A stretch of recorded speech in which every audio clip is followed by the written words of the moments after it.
Hi, welcome back to Let's Talk Autism with Shannon and Nancy. I'm Nancy Oswald-Jackson. I'm Shannon Penrod, and right now we're going to be joined via Skype by a remarkable woman, Bonnie Z. Yates, who is a special education attorney, but she is also, as I mentioned to you before, a mom, and one of her children, Nick Yates, you've seen here on this program before, he recovered from autism. Bonnie and her son are featured in the video Recovered, and I think it's wonderful, Bonnie, that you have gone on to help so many other families to address what they need to be able to do to help their child, specifically in IEPs and lots of other different circumstances. You are one of those success stories that I absolutely love. You've been so instrumental to me over the years, and you are such a wealth of knowledge. I know this is your busy time, so I can't even believe we're lucky enough to have you, but thank you and welcome to our show here.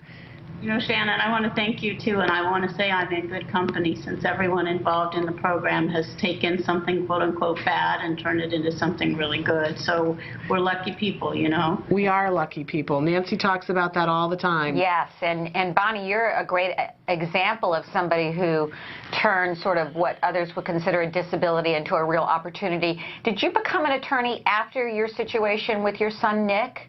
No, because I'd been an attorney since '84, and he was diagnosed in '94. Okay. But so you were already a special needs attorney? No, absolutely not. He completely redesigned my career. Okay. Love that. Yeah, so he redesigned your life, and now this is what you do. This is your calling.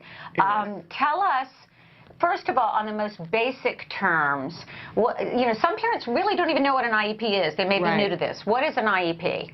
Well, an IEP is a legal contract between the school district and the family to provide certain services for students who are eligible for special education and need specific services to access their school curriculum. And if parents don't understand what an IEP is, I can't blame them, because nobody ever sits them down before their IEP meeting and gives them any tips about what this process is. And that's why we brought you in, Bonnie, because you've got 4 specific tips for us about how we can be more prepared for this meeting.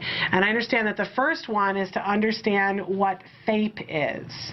Right. I mean, FAPE is an acronym, and it's basically a follow-up on the federal law, which says that children with disabilities who are participating in special education are entitled to a free, appropriate public education. So in terms of the letters, F, free, that means it has to be provided to parents at no charge. A, appropriate, that means it has to be tailored to the unique needs of the child and ensure that the child can make some educational progress from year to year. Free, appropriate, public means that it's paid for by the public school system. And E-education, well, we get into lots of discussions about what education is, and does education include, for example, for a child with Asperger's, social skills teaching, or is it just teaching to make sure that he's within the range of academic instruction? So there's a lot of parsing of what each letter in FAPE is, but in a nutshell, that's what FAPE stands for. Okay, interesting. And it's funny because I always think of the A as being the most appropriate, the most important, that as a parent going in, I always have to remind myself appropriate, appropriate, appropriate, not asking for what's best, but asking for what's appropriate. But you just brought up that the education is sometimes something that has to be dealt with and figure out what exactly we mean by that. Right. I mean, we have lots of legal questions and legal discussions about what lots of parts of the statute means. And usually parents get stuck at the A because appropriate turns out not to mean maximize. Appropriate means some educational progress from year to year. It's going to be determined on a case-by-case basis. But shorthand is your kid has to get C grades or better. And what I always say to people, and Shannon, you and I have talked about this, it doesn't work too well for kids like ours because they need all the stops pulled out, and they really need a maximization program. So C or better? Say that again. You just said your child should get a C or better. Yes, that means that means that as long as you get C grades in all your classes, you're doing fine. It's not required that you do excellently every year to be receiving the applicable legal standard for education in this country if you're a child in special ed. And that's shocking to parents because they have higher expectations. Of course. I had actually never heard that standard before. So tell us about the legal significance of an IEP. Because that's our tip number 2, that we need to understand that, correct? Yes.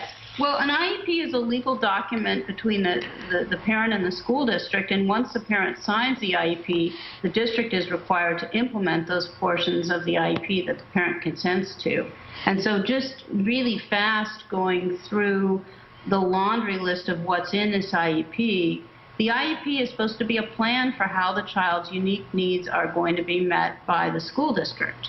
And so if you page through an IEP just the way I did this morning, there's a particular order that IEP meetings are conducted in, and there's particular things that are in the IEP document that parents want to know about. When you go to your IEP meeting, of course, the first thing on the table is residency. And usually if you look at page 1 of your IEP, you have to be a resident in the district to get services. The next thing is eligibility. You have to have a qualifying disability. The next thing is what's your home school. The next thing is what's your school of attendance, and so on. There's a laundry list of lots of things.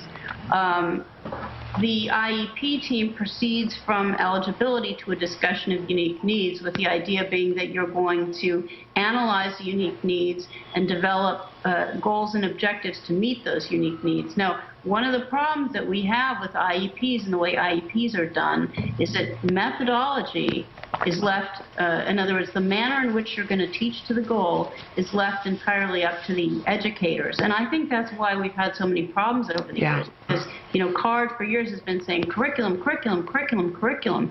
You'll notice if you go to your IEP meeting, nobody is telling you how they're going to teach your child what they say they're going to teach your child, and that becomes a big problem. Absolutely.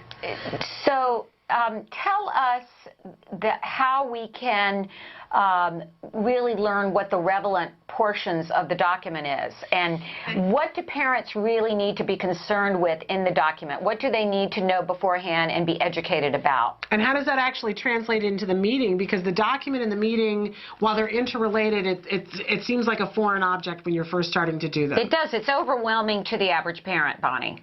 It does, and sometimes to us too, because they don't always write them very clearly. So just to recap, the IEP team is going to be looking at eligibility, unique needs, goals and objectives, and placement. Goals and objectives are going to drive the placement and services for the child. The IEP is sort of document is sort of an expanded discussion of that. So in addition to those things, they're going to be talking about assistive technology, the percentage of time that the student's going to be in regular education, what testing and accommodations are going to be given to the student, what the parent concerns are, health information, which can be very important for medically fragile students or for a lot of our kids that are on specific diets or have to avoid certain allergens. There's a lot of confusion in terms of the service grid a lot of the time. And in your IEP document, there will be a place where they list out all the services. And we call it the service grid, and it goes by discipline. So it'll tell you, for example, if you have speech and language services, how often and what amount, and are they group or individual, and so on. It's a big listing out of all of those things. Later in the document, there's oftentimes something called a notes page, where they're essentially reiterating the offer of placement, which is what the service grid is. There are oftentimes variances between the grid and the notes page. So one of the things that parents need to do is try to get their IEP document right after they leave the meeting. So there's an opportunity to correct it either with the people who are there or right afterwards.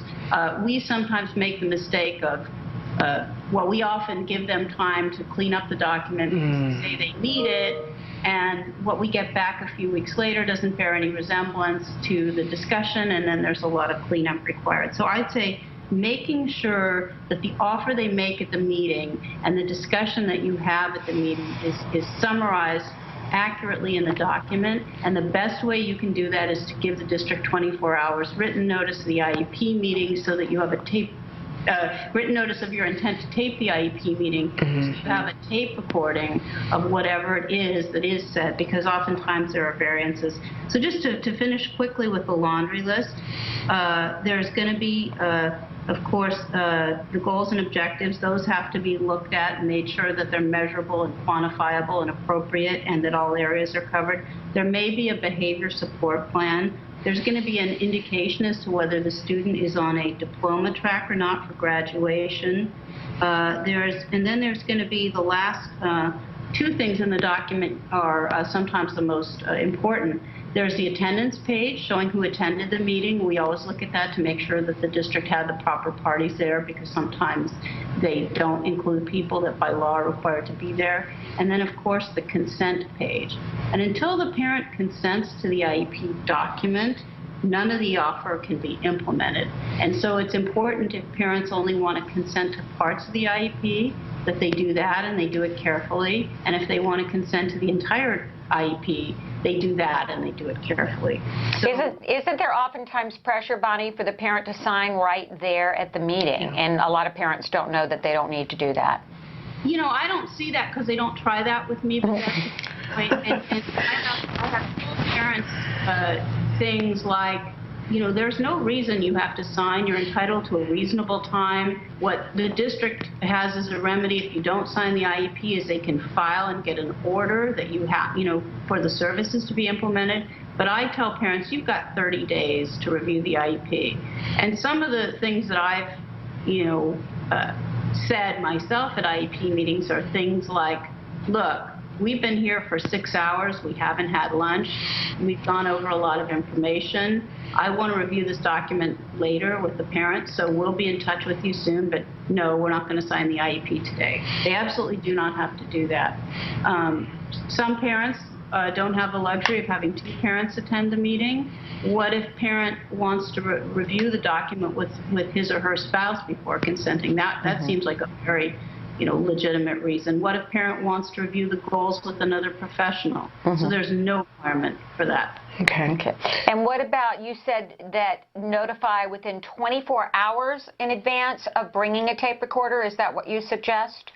Well, by California state law, and I assume it's true under the federal law as well, but we'd have to verify that. We have a right in California to tape record IEP meetings and also regional center IPP meetings. Now that's a little newer, but you have to give a minimum of 24 hours written notice to the district, or they can bar you from taping. And we usually just suggest you send written notice to the principal in the week before, and keep a copy of the document that you sent, or get somebody to sign off on the request, and then it'll go off without a hitch. But I always recommend parents tape record IEP meetings. I never suggest that they take the chance of not doing so, even though they're afraid that it would be perceived as adversarial. Once something's said, it might be the linchpin in your due process case, and if you haven't tape recorded it, you're not going to be able to prove it after the fact. I also say, Bonnie, too, that it's amazing to me when people do tape record it, it reduces the amount of ridiculousness that can happen in the meeting. Whenever a parent says to me, you won't believe what got said to me at an IEP meeting, and it's something that is just so unbelievable, and I say to them, did you get that on tape? And it's always, no, I didn't do the tape recorder. And people say things that are really, it's what I hear anyway. I tape record all mine. I think it does just reduce the amount of ridiculousness. Do you agree, or have you had that experience? No, I mean, I haven't had that experience because I tape record all my meetings. Exactly. I hear exactly what you're describing, and it's, you know, sometimes you have to shovel your jaw off the floor. Yeah. So it's just, there have been a few instances, I'll just give you a little example, where we rolled into the meeting, I got out my tape recorder, it was a transition from elementary school to middle school. The meeting's supposed to go in a particular order. You're supposed to discuss needs and how this relate to goals, and only then talk about placement. The team rolls in and says, we're offering Portola Middle School, excuse me. And I said, Okay, and I immediately knew they're dead because they're not having a team discussion with parental input in which the placement is developed based on the needs of the student. Of course, it got better than that because when we polled the team members, no one knew anything about the school. That case was an easy case to settle. If I hadn't had a tape recording, it wouldn't have been. Right. So I take that quite seriously. Okay, very good. And let's just say, does the written notice, does it have to be in the form of a letter, or can it be email? Does email count as written notice? Email is great. Email is great, and you can use email. We often fax, which is also kind of a accepted form of transmission as long as you print out the transmission report. So no, I think email is good for all correspondence, and I encourage parents to stop using the telephone in these situations and do everything via email where you reasonably can, because then you have a record. Okay, another question. Who can a parent bring to an IEP? Who are they legally allowed to bring in with them? Well, the statute says the parents are entitled to attend and be represented at the IEP meeting. So they're allowed to bring a representative, is I think actually the federal language. And so that's quite wide open. You can bring a medical doctor, you can bring a psychologist, you can bring a neighbor, you can bring your mother. Really, there aren't going to be too many limitations imposed in terms of who you bring, as long as you notify them in advance. And then just due to space constraints, you're not going to be allowed to bring in, 15 people in your cheering section. But you don't have to bring a lawyer, you don't have to bring an advocate, but you need to bring, if you're going to bring someone, that it's somebody that's going to be able to advocate for you and represent you in the process, and that's pretty wide open. Well, on that subject of having a lawyer or an advocate, and this might not be a question you can answer because you may have to look at individual cases, when do you recommend someone go to an attorney or an advocate in a case with an IEP? Do you have a general rule on that? Yeah, but it's not a rule that makes me very popular because, there's a filtering process that goes on in terms of what I do. I only see the problem cases, and I generally only get the people that need lots of services. The people that are getting what they want and getting it without an attorney don't come to me. The people that come to the attorneys that I know are generally people that have children with serious needs, and they need a lot of very individualized particular services. It's very difficult to obtain those things without an attorney. But of course, it's got to be done on a case-by-case basis. And I also tell parents that, equally important in the process, and potentially more so to who the attorney is and whether there is an attorney, is the parent has to have an assessor who's an expert who can do neurological testing on the child and talk about the impact of the disability on education. So, where I start with people always is, don't come to me until you have an assessment. I'll not be able to efficiently plan a case for you until I know what your outside evaluator thinks the child's needs are and what the outside evaluator thinks about the child's current placement. So that's another really important thing for parents is, don't get an assessment from somebody who tells you they won't testify. Make sure that you ask that question. And don't forget to have your assessor see the child in the current placement and to look at any proposed placements, because those things are essential to putting together a successful due process case. Wow. One other question that you brought up. You say some parents don't come to you because they don't have a need, they're getting what they want. But aren't some parents, in fact, maybe not getting what they need, but they are just accepting? They don't realize they could get more if they had an advocate or an attorney. Well, I think that I was maybe just, kind of making fun of myself a little bit and saying that I only see the problems. But we do a lot of community outreach, and we do talk to people, and we do find that people don't know what their rights are. Yeah. And we do find that people don't really know that they're entitled to ask for certain things, and that people often get told things like, we never pay for that. I mean, IDEA is is an individualized kind of a tailoring process where anything's on the table if it's necessary for the provision of FAPE. And so, LAUSD, let's just give them a shout out. was telling parents, we don't provide one-to-one aides anymore on the West Side rather recently. And, IDEA hasn't changed. The statute hasn't ended. So there's a lot of that goes on. So, yeah, you're right. And something I forgot to say, if I might, just really quickly. Parents go into the meetings, they're given something called their parent rights. And what I suggest parents do, those things can be important. They actually tell the parents a lot of things that are never covered in the meeting. But since the district gives the parents the parent rights, they're deemed to have received them and to be informed about them. And so if parents are representing themselves at these meetings, pick up a copy of your parent rights. Take a look at it. If you have any questions, ask at the beginning of the meeting. And by all means, write on the cover of the parent rights, received on X date, and put that into your file because it might be important to your case later. Yeah, absolutely. Bonnie, you're such a wealth of information, and your website is also a wealth of information. You're www.bonniezyates.com, is that correct? That's me. And you do community outreach, so you do offer workshops on occasion, and you speak on IEPs, correct, Bonnie? Yes, we'll do a workshop for any group of 10 that asks us to, and that's excellent. That's a wonderful thing. Okay. And Bonnie, there's so many things that we could talk to you about. We could keep you forever, but I know you've got IEPs to go and get ready for. But I would love to have you come back at some time and talk to us about insurance and how things are changing in California, because it's happening in a lot of different states. And I know you're probably having a lot of cases having to do with this period of time as the changeover. Yeah. Are you seeing some interesting cases? Well, we're seeing some interesting questions. We were just at a meeting the other night. Parents have lots of questions, and we have lots of questions because it's a very fluid situation. Yeah. What it looks like now is that there's going to be 3 funding sources in California rather than 2 for public benefits for children, and there's going to be an interplay between those 3 systems. So we're trying to get up to speed, and we're running as fast as we can, and I think it's going to be really interesting when July 1 comes around.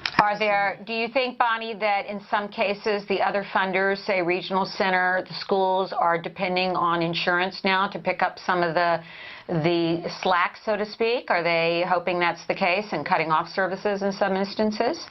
They were instrumental in getting the legislation going and getting it passed, and yes, they're hoping that this is going to be a huge relief for them in terms of their expenditures on autism. What we're seeing from the regional centers is, if you get funding from another source, school district or insurance, then we think our contribution should, drop way down or cease. And our position on that is, if this person needs 40 hours, and you're providing 20 and somebody else is providing 20, we're not sure that we see it that way, but if you want to help us access more insurance benefits, let's roll up our sleeves and talk about how to do that. I love that. I like it too. Work with us here. All right, that's a great way of looking at it. And we're going to have Bonnie back to talk about insurance. Yes, can we absolutely get you back to talk about insurance? Yes, we're here Monday through Friday. Okay, wonderful. Happy to talk. All right, and we've got to get. Have you had Nick on still? We've had Nick on, and I just 2 weeks ago had your daughter Penelope on my radio show. I have to say, Bonnie, you raise some amazing children. You really do. Doreen Grandpichet gave me my family back, and I have a family because of her. Well, that's a wonderful thing to hear, and we're all big fans of Nick here, and I would like to have him on this show to talk, because he's so willing to share and willing to open up about his story and help other kids, which I just love that about Nick. And maybe we could show some bits of Recovered and speak to him. But I got to tell you, I want to have Penelope on too, because she speaks so eloquently about what it's like being a sibling and her experience, the good and the bad of what it's like when you've got a sibling who's got this diagnosis, and what the realities. And she's an adult and very well spoken, so we'd like to have the whole family on. Let's get Nick, Penelope, because I haven't met Penelope, and that's a big issue, siblings, and we don't pay enough attention to it. So let's get both of them on. So we're booking the whole family. It's the Yates family. You're going to need a bigger screen. We are going to need a bigger screen. But thank you so much. We're going to let you get back to work, Bonnie. Take care. Go out there and knock them dead, Bonnie. Bye.